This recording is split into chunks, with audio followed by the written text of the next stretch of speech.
नमस्कार, IBC 24 की खास पेशकश में आप सभी का बहुत स्वागत है। मैं हूं राजेश राज। हर बार हम आपको सवाल आपका है कार्यक्रम में जनता से जुड़े मुद्दे को लेकर के आपके बीच में आते हैं और आज भी प्रदेश के युवाओं से जुड़े मुद्दे को लेकर के आपके बीच में है और वो मुद्दा है शिक्षक पदों पे भर्ती को लेकर के। साल 2019 में 14,580 पदों पर शिक्षकों की भर्ती प्रक्रिया शुरू हुई थी। करीब 3 साल के इंतजार के बाद वो प्रक्रिया लगभग पूरी हुई, लेकिन वो प्रक्रिया पूरी होते होते भी अधूरी रह गई। अधूरी क्यों रही वो बताने के लिए हमारे साथ वही प्रभावित कुछ छात्र हैं और भी कई सारे छात्र हमें ज्वाइन कर रहे हैं और हम उनसे ही बातचीत करेंगे कि आखिर मुश्किलें कहाँ पे आई, इनको कौन सी ऐसी मुश्किल थी, कौन सी वो ऐसी खामी थी जिसके चलते ये सारे उम्मीदवार क्वालिफाइड होने के बाद भी नौकरी नहीं पा सके या फिर नौकरी का इंतजार करते रह गए। तो चलिए शुरू करते हैं उसी 14,580 पदों की भर्ती प्रक्रिया के अधूरेपन पे। सरकार कह रही है कि भर्ती प्रक्रिया लगभग पूरी हो गई। आप लोग कह रहे हैं कि मेरिट लिस्ट में थे लेकिन आपकी नियुक्ति नहीं हो पाई। पूरी प्रक्रिया क्या थी वो समझाएं। पहले तो आप खुद ही बोले हैं कि ये जो भर्ती प्रक्रिया है वो 3 साल चली है। जी।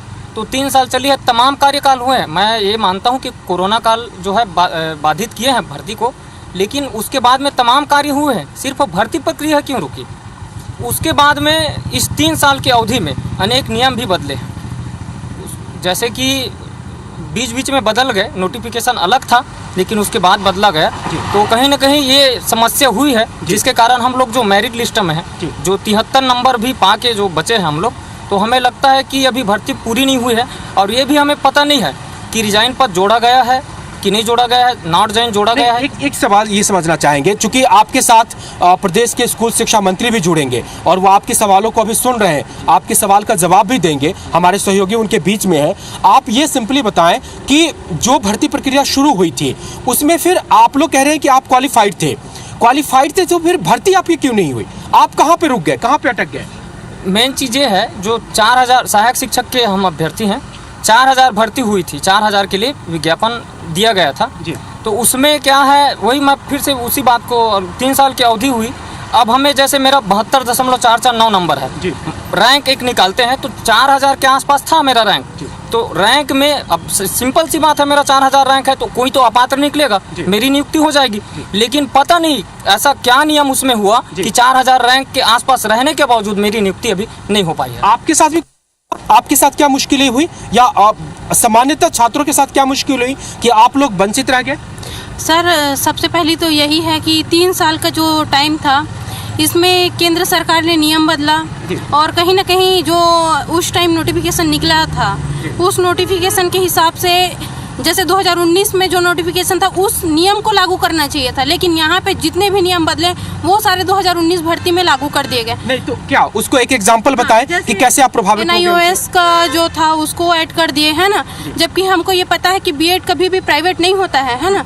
तो ऐसा बहुत सारा चीज़ है जिस मतलब उसके साथ साथ बीएड वालों को भी उसमें किए हैं, लिए हैं। तो ऐसा, और इसके साथ साथ सबसे बड़ा तकलीफ तो ये है सर कि शिक्षा विभाग ने कभी भी पात्र सूची नहीं निकाला, पारदर्शिता ही नहीं बढ़ता। तो हमको कैसे पता चलेगा कि हम किस पोजीशन पे हैं, कौन पात्र है कौन अपात्र है? और ये जो सूची है, इतना बड़ा शिक्षा विभाग है, कम से कम उनको एक चीज़ गाइडलाइन देना चाहिए, उनको एक दिशा निर्देश के तहत कार्य करना चाहिए था ताकि हम लोग भी असमंजस में ना रहें। जी, पात्र अपात्र के पता नहीं चल पाया या फिर आप कह रहे हैं कि मेरिट लिस्ट नहीं क्लियर हो पाया, तो आप अपने आप को फिर मेरिट लिस्ट में कैसे मान रहे थे? व्यापम ने परीक्षा ली और उसने फिर क्वालिफाइड मेरिट योग्य लिस्ट तैयार की कि ये लोग इसको क्वालिफाई करते हैं, आप पास हैं, आप उसी में से है ना। हाँ, तो फिर आपको माना जा रहा था कि आपको नियुक्ति मिलेगी, लेकिन मिली क्यों नहीं?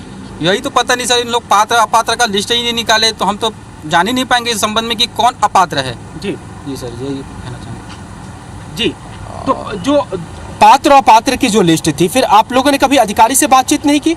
आप लोगों ने उनसे पूछा नहीं कि जब आप पात्र अपात्र की लिस्ट जारी नहीं करेंगे हमें कैसा पता रहेगा कि हम कहाँ पे हैं? आप फेडरेशन की ओर से तो बात उठी होगी आप लोग? जी सर, ये सब बात उठी है सर, लेकिन हमको कोई जवाब मिला नहीं। जैसे पहले भी ये हुआ था कि पहले क्या हुआ कि 1:2 में बुलाया गया, तो उसके बाद उनको नियुक्ति मिल गई। लेकिन अभी जो हुआ अगस्त में जो वेरिफिकेशन हुआ था तो उसमें क्या हुआ कि 1:10 में बुलाया गया, लेकिन उसमें भी प्रोविजनल लेटर हमको जो मिला है ना उसमें हमको क्लैरिफाई नहीं किया गया कि वो 1:10 में बुलाया गया। और उसका ये भी हुआ सर कि जो हमारा मई में वेरिफिकेशन हुआ था ना उसको भी अभी तक कितना बचे हैं, कितना क्या हुआ है वो भी हमको नहीं बताया गया। आप ये कह रहे हैं कि पारदर्शिता का पूरा अभाव रहा। Yes, पारदर्शिता कभी आप लोगों को समझ में नहीं आई कि आप लोग जिस प्रक्रिया में जा रहे हैं, आप कहाँ पे स्टैंड कर रहे हैं, आपका होगा या नहीं होगा, इस तरह की चीजें रही। यस सर, ये तो हमेशा ही रही सर, क्योंकि कितना लोग बचे हैं ये भी हमको पता नहीं था कि जैसे कि मई में वेरिफिकेशन हुआ तो उसमें तो कुछ लोगों का ज्वाइनिंग हो चुका था, लेकिन कुछ आप सभी लोगों का वेरिफिकेशन हो चुका था? यस सर, सबका हो चुका है सर हम लोगों का। तो फिर वेरिफिकेशन के बाद क्या आप लोगों को बताया गया कि आप अपात्र हो गए, आपको अब नहीं दी जा सकती, या आप पात्र हैं, आपको दिया जाएगा? यस सर, जो हमको प्रोविजनल लेटर मिला था उसमें बोला गया कि हम लोग पात्र हैं, और अपात्र लोगों को भी बोला गया कि वो लोग अपात्र है। लेकिन ये सर एक होता है सर, एक टाइम लिमिट होता है कि इस टाइम लिमिट के बाद हमको ज्वाइनिंग मिल जाना चाहिए, लेकिन जो मई में वेरिफिकेशन हुआ उसका अभी तक ज्वाइनिंग नहीं हुआ है। उसके बाद अगस्त में फिर वेरिफिकेशन हुआ जिसको 1:10 में हम लोग बोल रहे हैं कि 1:10 में बुलाया गया है करके।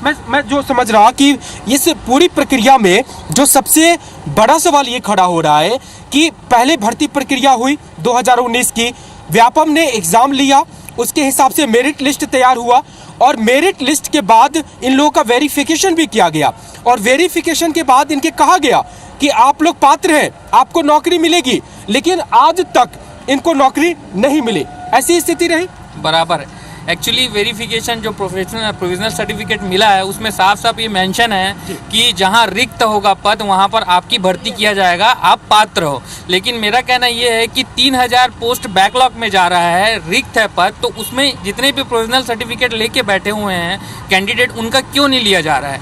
और मेरा कहना ये है कि 1000 लोगों को, 1000 कैंडिडेट लोगों को बुलाया गया 1:10 रेशियो में, जो जबकि पूरे के पूरे 1000 में कम से कम 70 to 80% पात्र हैं। तो मेरे हिसाब से 3000 बैकलॉग जो जा रहा है उसमें सबकी पूर्ति किया जाए। मैं आपके पास भी आता हूं, लेकिन जो आप लोगों ने अभी तक जो सवाल रखे, हमारे साथ हमारे सहयोगी सौरभ परियार हैं जो अभी स्कूल शिक्षा मंत्री डॉक्टर प्रेमसाय सिंह टेकाम के पास मौजूद हैं, और हम उनसे इन तमाम सवालों पे पूछते हैं। सौरभ, जरा मंत्री जी से पूछिए कि 2019 में नियम ये था कि जिन पद को अगर कोई ज्वाइन करता है और फिर उसको रिक्त करके ऊपर के पोस्ट को ज्वाइन कर लेता है तो उस रिक्त पद पे भर्ती इन्हीं लोगों के बीच में होनी थी, लेकिन वो भर्ती हुई नहीं और उस पद को खाली मान लिया गया और बैकलॉग में बढ़ा दिया आगे। तो ये क्यों हुआ? मंत्री जी कुछ बताएंगे, पूछिए जरा।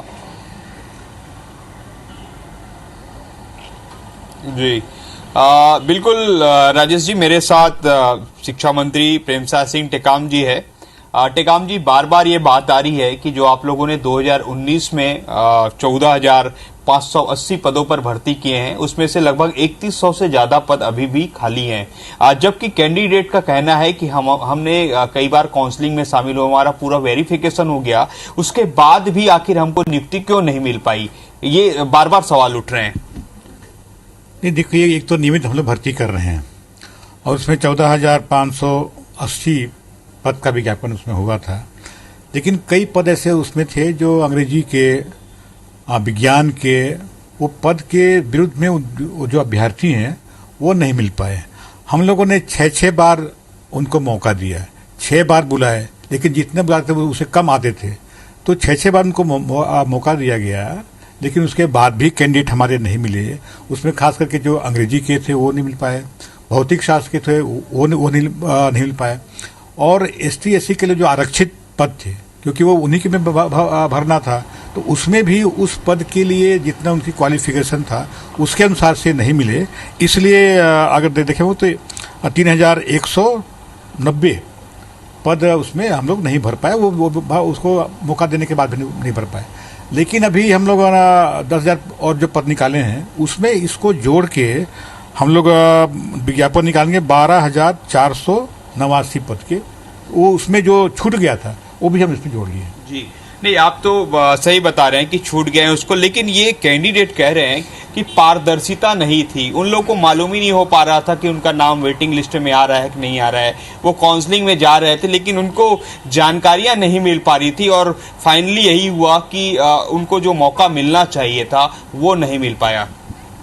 नहीं, बिल्कुल जानकारी थी। हम लोग जब बुला रहे थे, जब 6 बार बुलाए उसके बाद भी वो लोग नहीं आ पाए, और पूरी तरह से पारदर्शिता इसमें रखी गई है, पूरी इसमें किसी प्रकार की कोई गड़बड़ी नहीं, पूरी तरह से पारदर्शिता के तहत इसको हम लोगों ने किया है, इसमें कोई दिक्कत नहीं है। जी राजेश, मेरे पास मंत्री जी हैं, अगर जो कैंडिडेट्स के कुछ सवाल हो, एक सवाल अगर वो पूछना चाहते हैं तो पूछ सकते हैं। जी बिल्कुल बिल्कुल बिल्कुल, मेरे साथ वो उम्मीदवार है और मंत्री जी ने जो बताया मैं उनको बता रहा हूँ।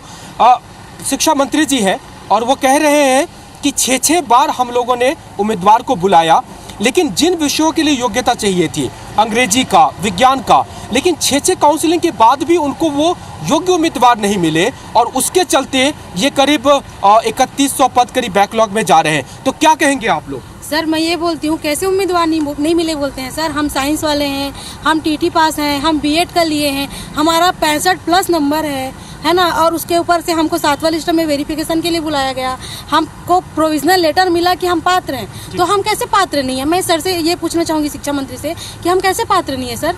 और हम कब तक ऐसे करते रहेंगे सर? 3 साल हमारा वेस्ट हो चुका है इस शिक्षक भर्ती के चलते, 3 साल हमारा वेस्ट हो चुका है सर। अब हम कितना पढ़ेंगे? बाल बच्चे वाले हैं हम। सौरभ ये सवाल लीजिए, ये उम्मीदवार है साइंस की, बच्ची के साथ आई है और वो कह रही है कि वो तो 7वें लिस्ट तक गई थी। हाँ सर, मैं 7वें लिस्ट तक गई हूँ सर। जी बिल्कुल राजेश राज जी, मैं यही सवाल जो है मंत्री जी से कर रहा हूं, जो कैंडिडेट के सवाल हैं। मंत्री जी, एक कैंडिडेट हैं, वो कह रही हैं कि मैं स्वयं एक साइंस के लिए अप्लाई किया था, मेरे पास 7वें काउंसलिंग के लिए भी लेटर आए, लेकिन हम अवेलेबल हुए उसके बाद भी हमारी ज्वाइनिंग नहीं हो रही है। ऐसे कई कैंडिडेट और जो है अभी राजेश राज जी के पास हैं अभी।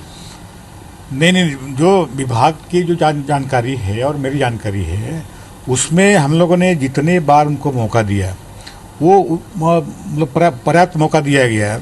उनके जो बढ़ाए भी गए, उनका जो वो था समय था उसको बढ़ाया गया। अब ये देखिए कि 1100 तो केवल अंग्रेजी में खाली रह गए, उसमें जो कैंडिडेट ही नहीं मिल पाए। जो ST SC के जो रिजर्वेशन है वो तो आप किसी से भर नहीं सकते, उन्हीं से भरना पड़ेगा, तो उनके कैंडिडेट नहीं बने। इस कारण से जो कैंडिडेट नहीं मिल पाए, इसी कारण ये आपका ये पद रिक्त रहा। और चूंकि पुनः ये जो 12,000 की भर्ती होगी, 12,489 की, तो उसमें अगर मौका है तो उसमें भर सकते हैं, उसमें कहीं कोई दिक्कत तो उसमें है नहीं। तो आपने सुना राजेश की किस तरीके से मंत्री जी का कहना है, उनका कहना है।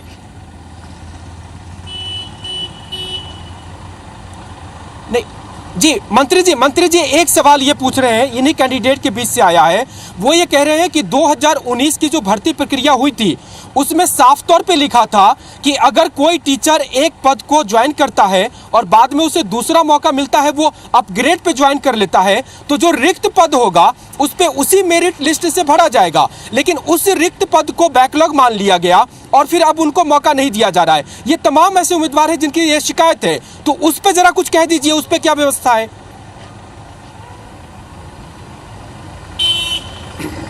जी मंत्री जी, जो कैंडिडेट्स हैं उनका एक और सवाल है। वो कह रहे हैं कि 2019 में जो भर्ती प्रक्रिया अपनाई गई उसके तहत यही है कि अगर आप एक पद पर चले गए, फिर दूसरे पद के लिए आप अप्लाई करते हैं, तो मेरिट के आधार पर आपको वो जानकारी मिलती और उसके आधार पर आपकी भर्ती होती।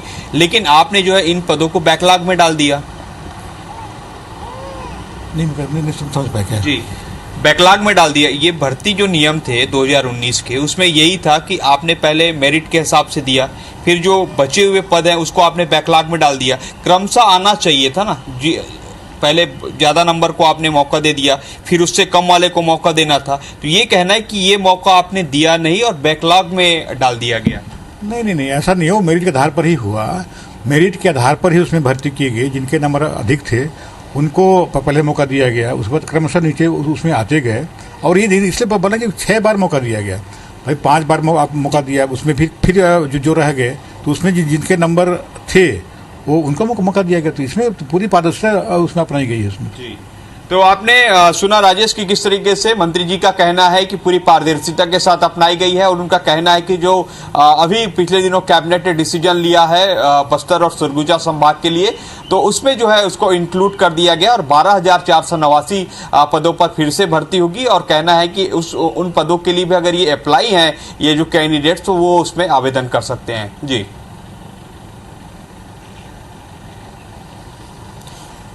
जी जी बिल्कुल, लेकिन जो शिक्षक हैं, जो शिक्षक पदों के उम्मीदवार हैं, उनकी बातचीत अभी भी अधूरी है। हालांकि मंत्री जी ने बार बार यही कहा कि जो पद थे उस पर बार बार उनको मौका दिया गया, और अगर नहीं मिले उम्मीदवार तो फिर हमको उसको बैकलॉग में ले जाना पड़ा। और अभी जी वही सवाल है कि आपका फिर क्या कह रही हैं आप? सर हम यही बोल रहे हैं कि जब बैकलॉग जा रहा है 3,000 पोस्ट, तो हमको उसमें पद वृद्धि कर दो ना।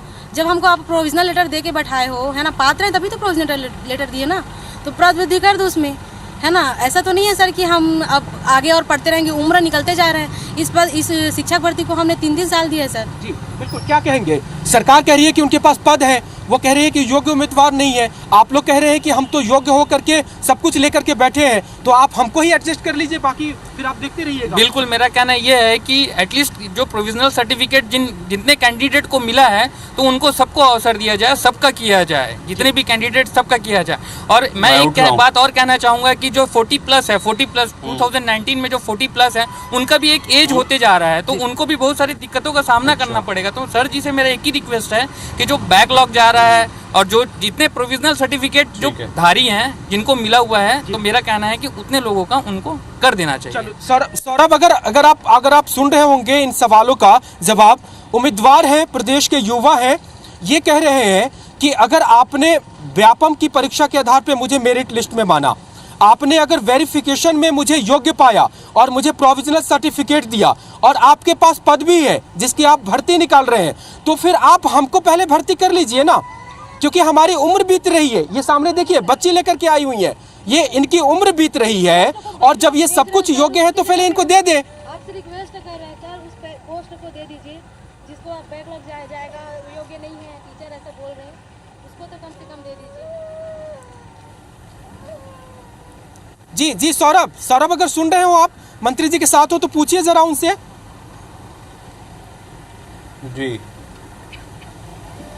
जी बताएं।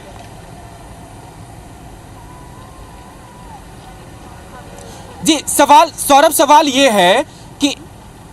सवाल ये है सौरभ कि ये तमाम लोग हैं, कह रहे हैं कि व्यापम ने परीक्षा लेकर के हमको योग्य माना, मेरिट लिस्ट में दिया, आपने वेरीफाई करके हमको योग्य माना, प्रोविजनल सर्टिफिकेट दिया, आपके पास पोस्ट है जिसको आपने निकाला है, तो आप हमको पहले भर्ती कर लीजिए ना। इनकी उम्र खत्म हो रही है, अब ये 40 से ऊपर जा रहे हैं, फिर कब तक पढ़ेंगे, कब वैकेंसी आएगी, तो आप हमको पहले भर्ती दे दीजिए, यही कह रहे हैं।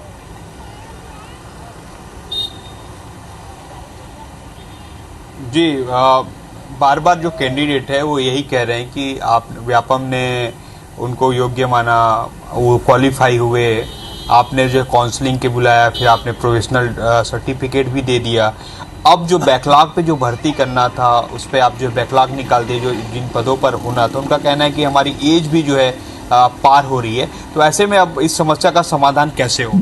देखो, जो व्यापम ने जो परीक्षा लिया, परीक्षा में सब पास हो गए। जो अपन बुला रहे हैं उसमें आपके काउंसलिंग में जो बुला रहे हैं, तो उसमें उनकी मार्कशीट देख रहे हैं, वो टेट है कि नहीं वो देख रहे हैं, आपका बीएड है कि डीएड है कि नहीं है वो देख रहे हैं, उसके बाद तो उसमें करेंगे ना। वो सब जो बुलाया हम लोगों ने, तो सब ये देखे। काउंसलिंग का मतलब ये कि जो सर्टिफिकेट है वो आपका वो है, फिर टेट पास हुआ है कि नहीं हुआ है, कहीं तो टेट पास नहीं थे, तो ये जब क्वालिफिकेशन जब देखे तो उसके बाद ही तो निर्णय हुआ ना। कुल मिलाकर राजेश जी यही कहना है मंत्री जी का कि जो भी काउंसलिंग और सारी प्रक्रियाएं हुई हैं वो पारदर्शी ढंग से हुई हैं, और ये कहना है अब इनका कि जो बैकलॉग है उनको जो नेक्स्ट जो भर्ती होने वाला है 12,489 पोस्ट, उसमें शामिल कर दिया गया है।